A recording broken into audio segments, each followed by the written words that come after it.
وہ کیسے کسی پارٹی کو آگے لے جانے میں یا ان کو پاور میں لانے میں ان کا رول ہوگا کہ یوں پھر جوڑ توڑ ہوگی، یہ پھر اس جوڑ توڑ کے باہر ہے، پھر کچھ لوگ ادھر چلے جائیں گے تاکہ وہ پارٹی جو ہے وہ انگریزی میں کہتے ہیں کہ اس کو to push it into power. ٹھیک ہے نا جی. تو کا رول ہے یہ، میں سمجھ کہ اسپوائلر والا رول آپ اس کو کہیں، جوڑ توڑ والا رول آپ اس کو کہیں، آپ اس کو ان کو کنسٹرکٹیو کہیں یا ڈسٹرکٹیو کہیں. آئی لیو اٹ ٹو یو. چلے ایک سوال میں آپ کے پاس چھوڑ کے جاتا ہوں، آپ اس کا ذرا جواب بڑے دھیان سے سوچ کے رکھ دیں. یہ تجربہ جو ہے، یہ تجربہ کرنے والا کون ہے، یہ آپ نے مجھے اس کا جواب دینا ہے، یا جو سامنے نظر آ رہے ہیں فیسز وہ خود ہی تجربہ کار ہیں. لیکن عظمیٰ صاحبہ، یہ برگیز صاحب آپ کی اجازت سے، کیونکہ آپ مجھ سے بات کر رہے تھے آف دا ریکارڈ کیمرہ ان ہونے سے پہلے، لیکن وہ آف دا ریکارڈ تو نہیں تھی، میرے پروڈیوسر اور پورا اسٹوڈیو بھی سن رہا تھا. بہرحال وہ آپ کے بارے میں کہہ رہے تھے کہ آپ، برگیز صاحب آپ کی اجازت سے ذرا، آپ استحکام پارٹی میں آتی نا، آپ صحیح، آپ کا فیس استحکام لانے کے لیے صحیح ہے، آپ نون لیگ میں کہاں ایسے ہی آ گئی ہیں، دوبارہ جوائن کریں استحکام پارٹی. صاحبہ ود آل ریسپیکٹ، وہ بڑی جو اپنا ڈائنامک خاتون ہے، یہ تو استحکام پارٹی کو ان کی ضرورت ہے. وہاں پہ نون لیگ میں آپ فٹ نہیں ہے. اچھا، اگر مجھے اجازت ہو تو برگیز صاحب، اگر میں آپ کی اجازت ہو تو میں بھی کچھ اپنے جذبات اور احساسات کا اظہار کر لوں. دیکھیں، جب سارا یہ پنجاب میں جنگ چھڑی تھی اور جب سارا حمزہ شہباز شریف کی حکومت بنی ماشاءاللہ، تو آپ کو پتہ ہے کہ اس میں تقریباً 25 کے قریب لوگ تھے جو منحرف تھے، جنہوں نے حمزہ شہباز کو ووٹ ڈالا تھا. منحرف ویسے سیاسی گالی بھی ہوتی ہے، خیر نہیں، منحرف کا مطلب ہے کہ آپ کا سلینگ ہو جائے تو لوٹا کہہ دیتے ہیں. نہیں، ایسی کوئی بات نہیں ہے کہ آپ جب سمجھیں کہ جس پارٹی کے ساتھ آپ تھے، نظریات کے ساتھ جڑے ہوئے تھے، وہ ڈیریل ہو گئی اور وہ کسی اور طرف چل پڑی. اب آپ سب کے سامنے ہے کہ کس طرف، اور آپ نے اپنے نظریات پہ قائم اسی طرح سے رہے. آپ نے دیکھا کہ نون لیگ انہی نظریات پہ آگئی اور آپ نے ان کو جوائن کر میں یہ کہنا چاہ رہی ہوں کہ اس وقت ہمارا سفر اکٹھے ہم نے سٹارٹ کیا تھا. اس میں سارے یہ پارٹیز تھیں، اس میں جہانگیر ترین کا گروپ بھی تھا، علیم خان صاحب کا گروپ تھا، اور ایک ہمارے اسد کھوکھر صاحب ہیں، ان کا بھی گروپ تھا. تو اس وقت میں جہانگیر ترین صاحب کے گروپ میں ہی تھی. 14 ان کے ایم پی ایس تھے اور میں واحد خاتون تھی. پھر آپ کو پتہ ہے کس طرح سے 14 پہ بھاری تھی ماشاءاللہ، یہ تو مجھے پتہ ہے. اچھا خیر، پھر کس طرح سے ہمارا سارا معاملہ جب ہوا اور ہمیں ڈی سیٹ کیا گیا، تو اس کے بعد کورٹ میں یہ سارا معاملہ چلا گیا. کورٹ وہ میں ساری مجھے سمجھ ہے.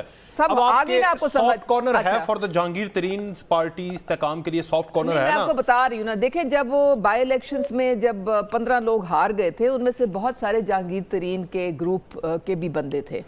اور اس وقت چونکہ ڈسہارٹن ہو گئے سارے، اور پھر واپس یہ چیف منسٹر پرویز الہی بن گئے، تو حمزہ شہباز بھی لنڈن چلے گئے، تو میرا ان سے کوئی اتنا رابطہ نہیں تھا. لیکن جس طرح ایک قسمت کی بات ہوتی ہے، میرا مریم نواز شریف صاحبہ سے رابطہ قائم ہو گیا، اور 8 مہینے میرا بڑا کلوز ان کے ساتھ لنک رہا. اور میں ان کے ساتھ great leader and you know I think کہ میں نے جو ہمارے ذہن میں پوائزن بھرا گیا تھا کہ جی وہ تو ایسی ہیں اور ویسی ہیں، میں نے ان کو ایک بہت کمپیٹنٹ اور ایک فوکسڈ اور ایک بہت جسے کہتے ہیں نا ہر چیز کی ان کو وہ ہولڈ ہے گراس پہ، نہیں ہولڈ ہے گراس پہ، ہر چیز کی سمجھ ہے، سمجھ بوجھ ہے، پولیٹیکل وزڈم ہے ان میں. نہیں، میں نے 8 مہینے ان کے ساتھ گزارے، اور ان کے ساتھ جب میں نے ان کو اچھی طرح سے جان لیا، پھر جب وہ آئیں پاکستان، تو اس وقت میں نے جا کے فارملی ان کو جوائن کیا. تب میں نے ان کو جوائن کیا. اس وقت تک یہ استحکام پارٹی یہ اس کا کوئی وجود نہیں تھا. لیکن مجھے انہوں نے بڑی عزت دی، اور مجھے انہوں نے اپنا پارٹی کا ٹکٹ بھی دیا. تو جو آپ کو عزت دے اور آپ کو ایک پلیٹ فارم دے آگے بڑھنے کا، جہاں آپ ملک کی خدمت کر سکیں، تو ظاہر ہے پھر آپ، پھر آپ کی مورل ڈیوٹی ہے کہ آپ ان کے ساتھ کھڑے ہو. کامران مرتضیٰ صاحب، سر یہ سارا پولیٹیکل اور اکنامک سینیریو، سر آپ سینئر ہیں سر، ذرا ڈیفائن کیجئے گا. استحکام آ رہا ہے، استحکام لانے، ساتھ دیں گے آپ یا ساتھ لیں گے ان کا؟ دیکھیے، یہ پاکستان میں یہ عام سی بات ہے. اس پارٹی کا، کسی بھی پارٹی کا، اس طرح کی پارٹی کا کوئی بھی نام رکھ لیں، یہ بنتی ہیں عام طور پہ الیکشن سے آگے پیچھے جو ہے اس طرح کی پارٹیاں بنتی ہیں، اور پھر اس کے بعد جو ہے نا ان سے اپنے کام بھی لیے جاتے ہیں، مقاصد بھی حاصل ہوتے ہیں. اور چونکہ آپ یہ نمبر گیم ہوتی ہے پارلیمانی نظام میں، اور آپ مجبور بھی ہوتے ہیں ان سے بھی، مطلب جو چھوٹی پارٹیاں ہوتی ہیں ان سے بھی 2-2 4-4 جن کے ایم این ایز ہوتے ہیں ان کے ساتھ بھی، ان کو بھی ساتھ لے کے چلنا پڑتا ہے.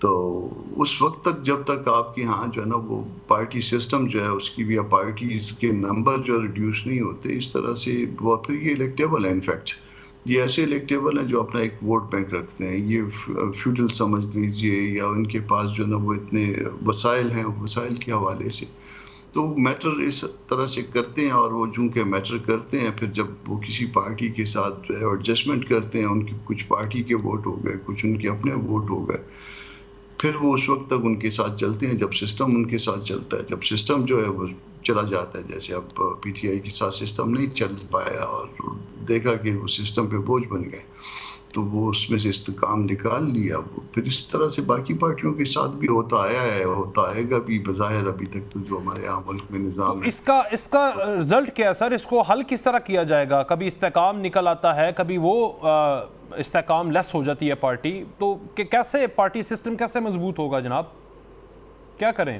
دیکھیے پارٹی سسٹم اس طرح سے مضبوط ہو سکتا ہے کہ ہم پارٹیز جو ہے نا وہ یہ طے کریں اور پبلک بھی طے کرے. یہ انفیکٹ جو ہے نا یہ اس طرح کی جو الیکٹیبلز ہیں ابھی اس وقت جو ہے نا وہ رہ گئے ہیں آپ کے ایگریکلچر جہاں پہ جن علاقوں میں ہیں، اور اس ایریا سے جو ہے نا ان کا تعلق زیادہ ہے. شہروں میں جہاں ایجوکیشن آ گئی ہے وہاں جو ہے کچھ نسبتاً حالات بدل گئے ہیں، مگر آپ کی پارٹیز کمزور ہیں، پولیٹیکل پارٹی سب کی سب جو ہے وہ کمزور ہیں. اور وہ کمزور پارٹیاں جو ہے نا وقت کے ساتھ کسی بھی ایسی پارٹی کے ساتھ اتحاد کرنے کے لیے سب کے سب تیار رہتے ہیں. ہم خود بھی جو ہے نا جس وقت ایسی بات ہوگی جب ہم کو ان کے ووٹ چاہیے ہوں گے تب بات ہے یہ، مگر ہم بھی جا کے ان کے دروازے پہ بیٹھے ہوں گے اور ان کے ساتھ. تو جب تک ہم سارے دروازے پہ بیٹھیں گے ان کے تو پھر یہ معاملات اسی طرح سے چلیں گے. پاکستان کا شاید نصیب اسی طرح سے ہے.